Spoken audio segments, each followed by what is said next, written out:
સુરતના પાંડેસરાના વડોદ વિસ્તારમાં ગાંજાના કેસના આરોપીની જૂના ઝઘડામાં યુવકની તલવાર અને ચપ્પુના ઘા ઝીંકીને ઘાતકી હત્યા કરવામાં આવી હતી.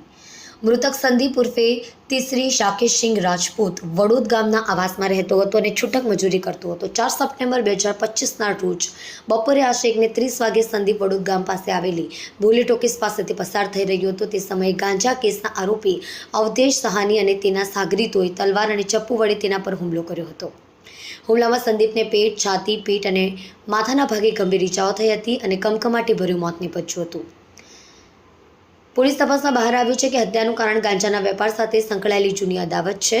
આરોપી અવધેશ સહાની તાજેતરમાં જ ગાંજાના ગુનામાં પાસા હેઠળ જેલમાંથી બહાર આવ્યો હતો.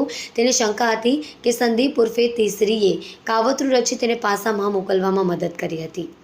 સંદીપના ભાઈ વિવેકસિંહ રાકેશસિંહ રાજપૂતે પાંડેસરા પોલીસ સ્ટેશનમાં અવધેશ સહાની, તેનો ભાઈ કમલેશ સહાની, આશિષ મૌર્ય, પિયુષસિંહ, નિખિલ, નિષાદ અને અન્ય 5 અજાણ્યા ઇસમો વિરુદ્ધ ફરિયાદ નોંધાવી હતી.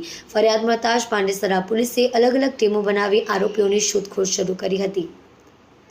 ઝડપાયેલા આરોપીઓમાં કમલેશ રામચલ સહાની ઉંમર 24, નિખિલ લાલ બહાદુર નિષાદ ઉંમર 22, આશિષ ઓમપ્રકાશ માતાપ્રસાદ મોરિયા ઉંમર 19, રિતેશ સંજય સોની ઉંમર 18 સહિત કાયદાના સંઘર્ષમાં આવેલા 3 સાગરીતોને પણ ડિટેન કરી જુવેનાઇલ હોમ ખાતે મોકલી આપવામાં આવેલ છે. પોલીસે ઝડપાયેલા આરોપીઓના 3 દિવસના પોલીસ કસ્ટડી રિમાન્ડ મેળવી વધુ તપાસ હાથ ધરી છે.